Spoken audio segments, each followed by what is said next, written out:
Kalau jadi gubernur itu kan banyak sekali pembangunan kan dari pemerintah. Ya saya pengen seperti itu, dan inspirasi saya juga Kang Deddy Mulyadi.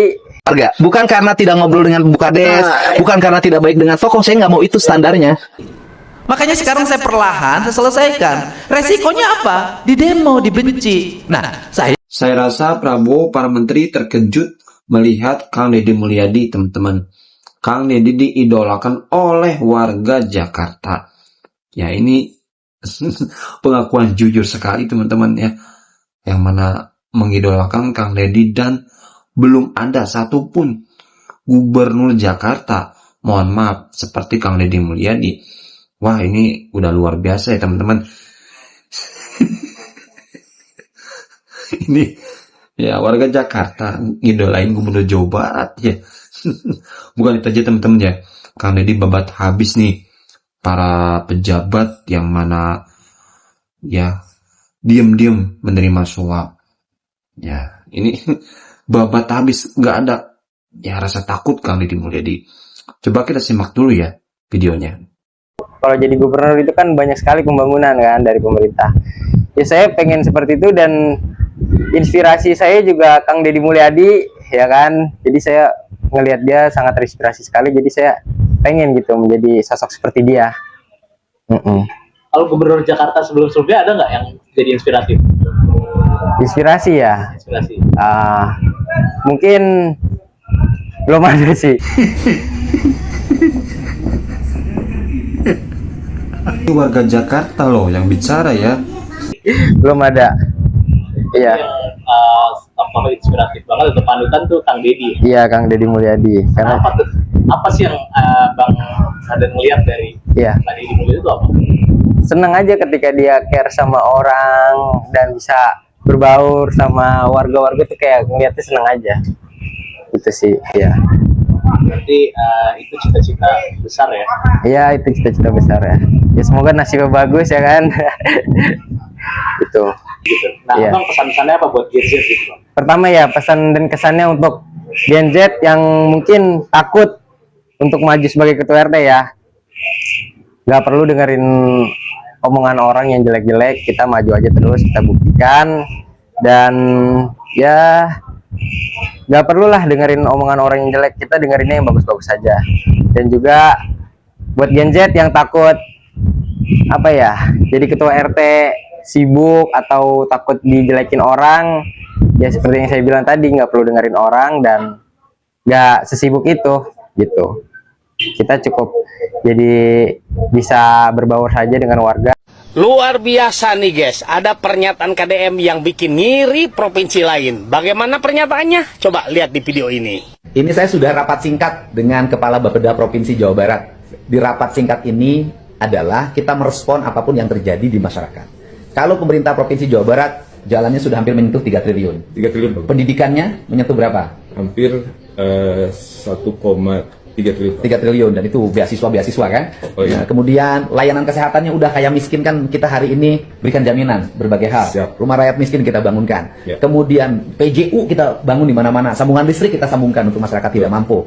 Ada satu hal yang dulu pernah saya jalani ketika jadi bupati adalah memberikan pelindungan asuransi bagi tukang ojek, ojek online, ojek pangkalan, sopir angkot, sopir truk, sopir bus. Walaupun sopir bus itu sebenarnya harus dilindungi oleh majikannya karena perusahaan bonafit. Nah, kemudian petani, nelayan, Betul. pembantu rumah tangga, Ya. kuli panggul, kuli pikul, ya kan? Pokoknya pekerjaan yang disebutnya pekerja informal. Ya. Dan pemerintah Provinsi Jawa Barat memutuskan untuk memberikan perlindungan bagi para pekerja informal di seluruh Provinsi Jawa Barat. Tahap pertama kita akan mengumpulkan data sebanyak 3 juta 3 juta, pekerja Pak. informal, dan kita ingin berikutnya 5 juta, dan berikutnya sesuai dengan jumlah seluruh warga pekerja informal di Jawa Barat. Kedepannya ingin dibagi 2 antara pemerintah provinsi dengan pemerintah kabupaten kota.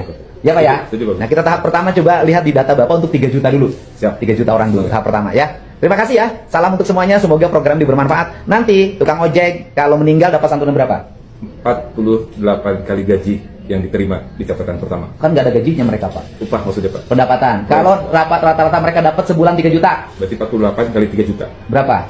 48 kali 3 juta berarti hampir 144 juta, Pak. Nah, Asuransinya kerjasama dengan BPJS Ketenagakerjaan. nanti jumlah-jumlahnya kita tanya dulu ke asuransi BPJS. Takut hitungan Bapak tidak tepat. Udah dibilang sekian ratus juta, ternyata cuma 40. Tapi minimal kita punya niat baik. Satu orang dibayar preminya. Kang Deddy ini selalu ada aja gebrakannya ya teman-teman. Harusnya gubernur lain mencontoh Kang Deddy Mulyadi. Ya, Kang Deddy tadi membuat semua pekerja ojek online mendapat asuransi, kemudian jalan PJU dibagusin, ya diterangin, dan masih banyak lagi ya gebrakan-gebrakan dari Kang Deddy Mulyadi. Ya, harusnya tolonglah Pak, ya gubernur lain tolong tiru Kang Deddy Mulyadi ya agar rakyatnya misalnya Jawa Tengah, Jawa Timur, Jakarta suka kepada Bapak gitu. Ya, jangan suka kepada Kang Deddy Mulyadi kan. Heboh di media sosial. Cara warga meminta tolong ke Kang Deddy mendadak jadi tontonan lucu. Bukan permintaannya, tapi gaya penyampaiannya yang bikin warganet ketawa. Pak Deddy, tolong Pak Deddy. Ya orang diwadulan yo ku bupati yo, jeung anggota dewan. Cenah engke geus jadi cenah diomean jalan. Waduh Pak Deddy, waduh geus jadi mangawara radul. Tolong Pak Deddy, tolong. Nyuwunkeun ka para wargi sadayana anu ningali postingan ieu hoyong pangser-serkeun supados dugi ka Pak Deddy. Hoyong jalan di Kampung Cikadu, Desa Megarlakana, Gunung Dalung, Kecamatan Cikadu teh hoyong segera diperbaiki da atos puluhan tahun.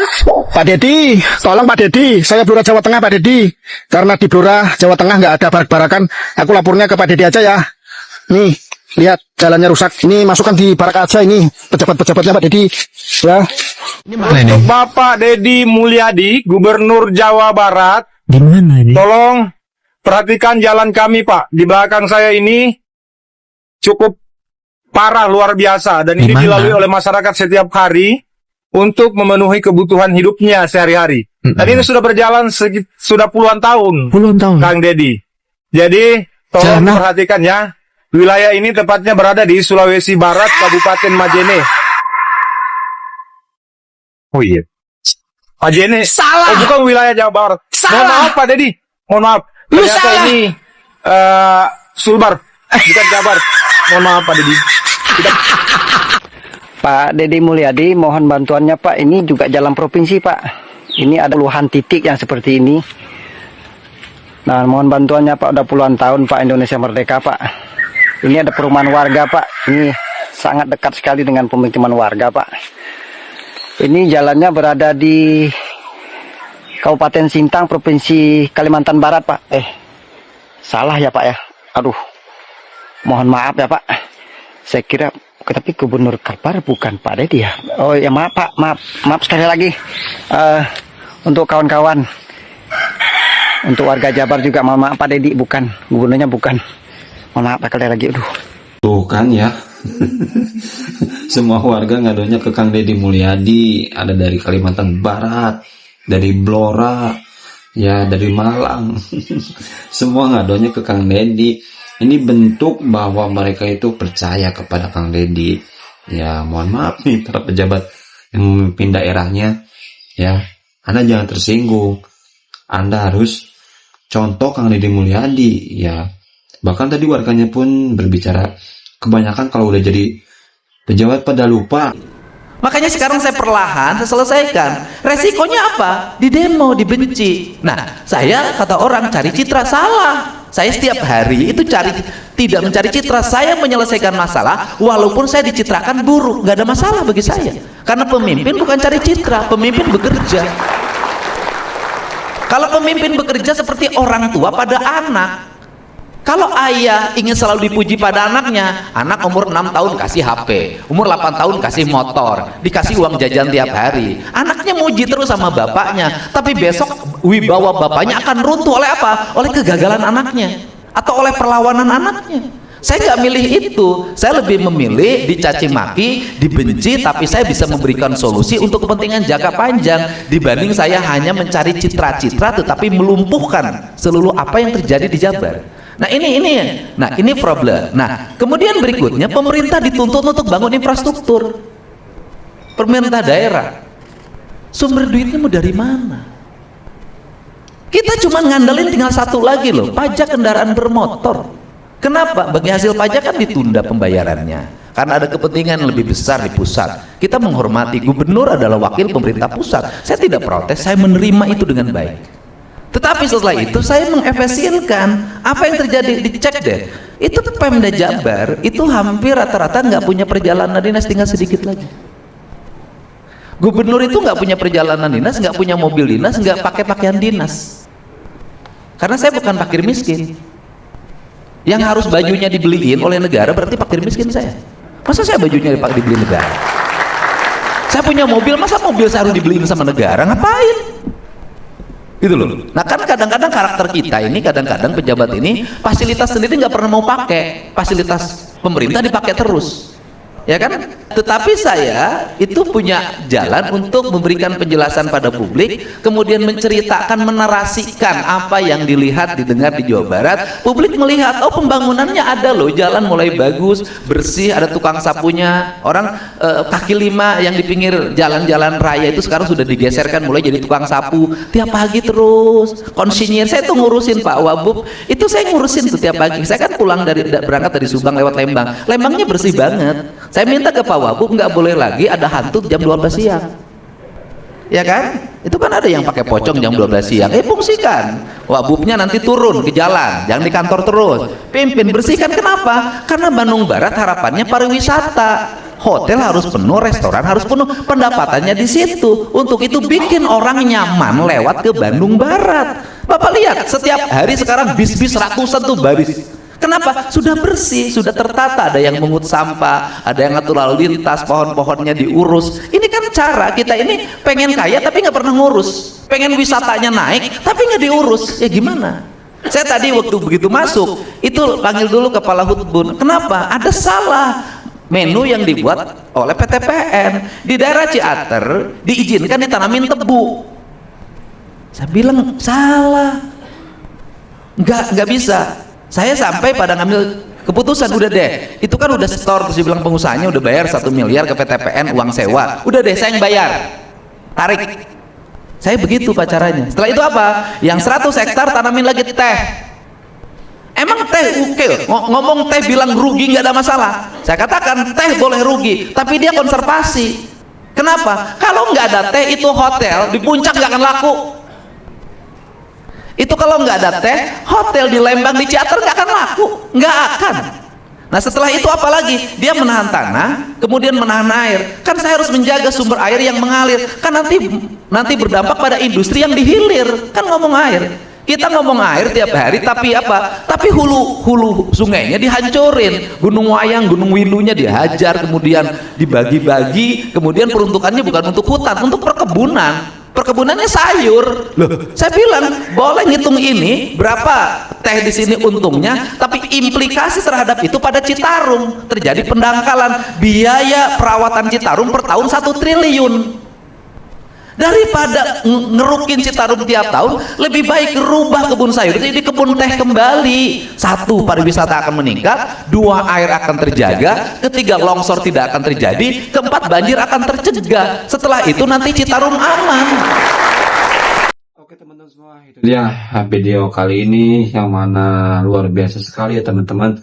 Tadi ada orang Jakarta, warganya ingin menjadi Kang Deddy Mulyadi contoh ya, gubernur semuanya ya teman-teman. Ini beliau katakan sendiri ya, yang mana Kang Deddy pantas menjadi contoh gubernur lainnya. Bukan cuma itu aja ya, tadi para warganya Jawa Timur terus Malang, Kalimantan itu mengadukan permasalahannya ke Kang Deddy Mulyadi, seperti jalan berlobang, jalan rusak, ya bahkan sampai menyatakan bahwa ketika sudah jadi pejabat, sudah memimpin, mereka lupa, ya mereka mengabaikan rakyatnya, janji-janjinya palsu, busuk, ya itu wah itu udah sangat kecewa sekali ya kita sebagai masyarakat, sebagai warga ketika ada pemimpin seperti itu. Dan saya rasa wajar sih ketika warga lain menginginkan Kang Deddy sebagai gubernurnya. Saya wajar sekali teman-teman ya, dari kinerja Kang Deddy mungkin ya luar biasa ya teman-teman ya. Bukan itu aja, tadi Kang Deddy yang berpidato bahwa saya nggak cari pencitraan. Buat apa saya cari pencitraan? Ya, kalau cari pencitraan saya cuman bekerja di kamera aja gitu ya, terlihat di kamera aja. Tapi kan ini enggak ya teman-teman. Kan ini real ya, walaupun di kamera ya real, semuanya real. Itu yang nggak ada setting-settingan, nggak ada citra-citraan ya. Ini luar biasa ini. Ya, semoga Kang Deddy Mulyadi sehat selalu, panjang umur ya teman-teman, dan terus berbuat baik ya. Terus memberikan yang terbaik untuk warga Jawa Barat ya, dan nanti semoga bisa mencalonkan diri sebagai pemimpin RI. Itu yang diharapkan oleh kita kan, itu yang diharapkan oleh masyarakat kita ya. Ya kita doakan lah yang baik-baik ya. Oke, itu dia video kali ini, semoga ada manfaatnya ya teman-teman. Terima kasih, sampai berjumpa video. Mohon maaf bila ada salah ya teman-teman, mohon maaf. Semoga teman-teman semua sehat selalu. Terima kasih. Assalamualaikum warahmatullahi wabarakatuh.